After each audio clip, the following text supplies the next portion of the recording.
So we're having a little recap on this 45 Fontaine Pajot. It's a power cat. It is made to, of course, travel around the islands. And this is actually Mr. B's second boat with us. He first brought us a Valhalla 41. That boat came into us because I think he saw us on YouTube. The first thing he said to me was, it seems like you know about Valhallas and Vikings. And he did his due diligence and his research. Again, we have a machine. That shop pumps out a consistent result. It's what we do. It's what we're known for. But this particular project came over from the Bahamas all the way up to Willis Custom Yacht Center. And of course, that was even a logistical challenge. Get him a spot where he could go and be comfortable undercover, of course, in a clean environment. And so Willis has been great with us. From the management to the staff to making sure that Mr. B has everything that he wanted. I believe he's also getting some engine services here because they do have a summer promo. Char was really great at making sure that relationship was, made tight with the customer and, of course, the yard. They did their thing for him and showed up really well. So thank you, Willis. Of course, we have the boat sitting here and he said, I just want to have a ceramic coating or something. Had no idea what he was getting into. We obviously had to say, hey, look, it's time to create that smooth ownership strategy. This boat did get initially ceramic coated from another company down in Lauderdale. Wasn't too thrilled with the job, and he said, no matter what, I'm bringing it to DNA. Obviously, we can't fit in our shop, so we contacted Willis and made that happen. I think he traveled like 16 hours and spent overnight to make it here. He said, he trusts us, and having a customer like that that's loyal and knows that we're gonna look out for him. And you did a great job walking him through all the areas. Yeah. This is just being real about things. So our approach is very, very straightforward. It's transparent and it's honest. The one thing that he thought was he was gonna be X in his mind on a budget, but it wasn't about the money for us. It was about, what are you trying to accomplish? You're gonna live in the islands still with this. So if it's gonna stay in the Bahamas and you have one guy with a few helpers that are gonna take care of all the different boats and the homes, I think it makes sense to start incorporating some better protection tools. And that's why we came up with creating like a hybrid of ceramic coatings with our line and of course with Yacht Armor film. He was a little resistant at first. And when it's living in the Bahamas and it lives year round, he doesn't have any protection on it. There's no cover, there's no overhangs. Even when he got it ceramic coated the first time and polished, when it came in here, it was... Yeah, look, it had a little bit of gloss on it, but everything else needed multi-stages of correction. It was oxidized. There was white streaks running down the enclosure up there, and that's, of course, the more expensive, easy to see why enclosure. And of course, when you have oxidative stress like that and you don't have anybody around to maintain it, you're gonna have to find some kind of solution or the thing's just gonna deteriorate. This is the reality. We were able to walk Mr. B through putting film on the roof. So every white part up there is covered in Yacht Armor film, which is great. And then anything that was in between, like maybe just the drain trough on that sunroof, that had a ceramic coating. We were able to coat basically all the way down. We're using our products like ceramic wax on the enclosure. Inside, you could see that someone had waxed the black powder coating before, so it was showing up like a white stroke. So just being able to go into the small details, removing all the little bits of manufacturer issues as well that probably never got addressed, down to having film 360 on this visor all the way around. So we've had this laid out with Yacht Armor film. That's gonna be a huge step for him because now someone's just gonna rinse and dry Lux towel that, and of course spray detail it, but that's what it's gonna be for more than what we could have done with our ceramic coatings. So we used the Ghost film right here on these A-pillars, which is great to maintain that matte finish because that was already a little bit toasty. We also put film down on these hatches. Now, not only does it save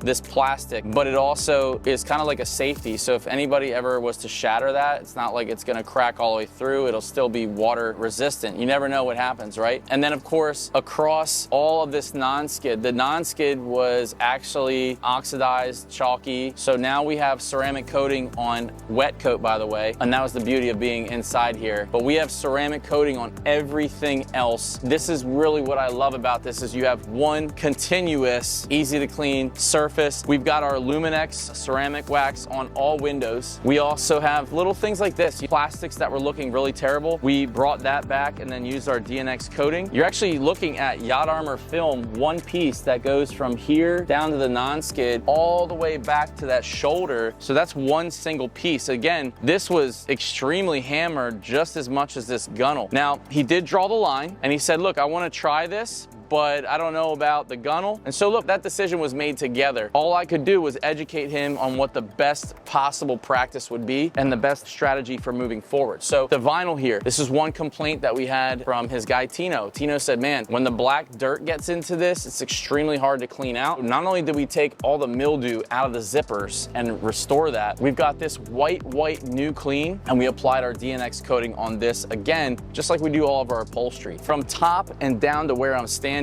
there is a product on everything, but the main meat and potatoes was getting the film on here so no one has to stick a wheel or polish this for maybe 5 years, and that's what we were really looking at. So let's take a little walk down here. Even the decks, like just being so nasty and full of dirt, having to degrease and pressure wash this intricate. The stairs that are veneer wood, you know, the stairs having a gray ashed out wood look to them. There's so many things that we did from top to bottom, even the tracks that these doors slide in. And so we restored all of these tracks using coatings and different aftercare products to bring it all together. So, you know, after about 330 hours, we've made everything on this boat as close to new as it could possibly be, and something that's never been done. Even when you look at, you know, coming up to the bridge, the handles, you know, ceramic coating plastics the proper way so they look like they're brand new, and staying that way is huge. Let's get on up into the bridge. Here we have the non-skid that looks even better up here because it's never seen the sun. But even up here, there's still a lot of little details. Okay, then we have the accurate correction, of course, that was done on all the other gel coat parts. So all this in here, we went through every little corner, nook and cranny. There was stains that probably had never been taken out from even like brand new. We've got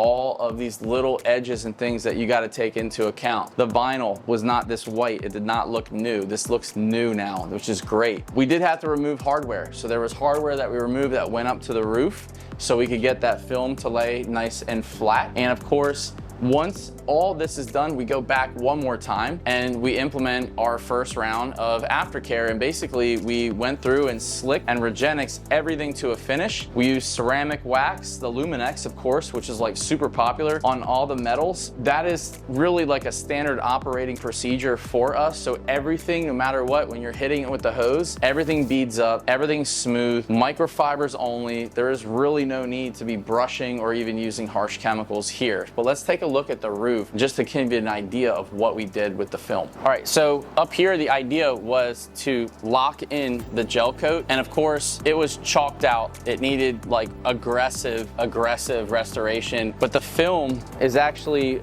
all the way up to our vinyl brim that it has on it that was already previously installed. So from the black all the way into this edge in this drain trough. So we're able to get a nice level of protection with only one relief cut here on the corners. But we were able to bring our film, same thing, down into the trough, and then we basically just filled in with ceramic coating. That was what I meant about filling in the gaps with coatings so that no matter what, there's an easy to clean surface that's also protected. So no wax was used here as far as the main protection. This was done with coatings and film. And then of course, in between the solar panels and everywhere that we did this, it was interesting to install it too, because you have these strips and you're standing on top of a roof that's wet as you're doing it. But we even do the little details like with this material here, applying Regenix to this and cleaning it down, making sure that it has something on it as well. In our film, we have wrapped over this edge. And then of course, anywhere film ends, we use coatings so that way everything cleans up the same. Essentially, this whole entire roof is done in film, and for let's say 5 years, he doesn't have to worry about a guy getting up here and polishing it, doesn't have to worry about coming back to DNA or even trying to have us come out to the Bahamas. This film will be locked in with this type of gloss. All the oxidation that was running down the sides is gone, it's done. We're not doing that anymore. So now his expensive enclosure is not gonna get hammered. And of course, we're not gonna be dealing with the oxidative stress. So that was like why Yacht Armor film was picked to not only do the roof, the brow visor, and also the toe kick. And that was just based on trying to have a long-term effects. And that's what we do. We just always pick the right solution for the application and the lifestyle of that boat. So all in all, this has been a project that we were able to use our best skills, techniques, tools, technologies. We brought him to a level playing field against Mother Nature. And also, by not having all the qualified help over there, even though we have some good guys, they're not gonna be doing the level that we're doing back here in the States with the professional side of things. We implemented the right products. We got him to go into the right deal. And of course, we spent all the time and some, of course, to be able to deliver a really smooth finish that's going to be easy to take care of. And it doesn't stop here. Now what we do is we go into the aftercare strategy, because what good is protection without an aftercare plan? It's not that great. Now we're gonna have all the products which they love to be able to help them take care of, not just out here, but everything they need for the inside. So we're trying to get them into the mindset of how do we maintain the whole thing so it's just 2 or 3 products and they never have to worry about it. And that's exactly what smooth ownership is all about.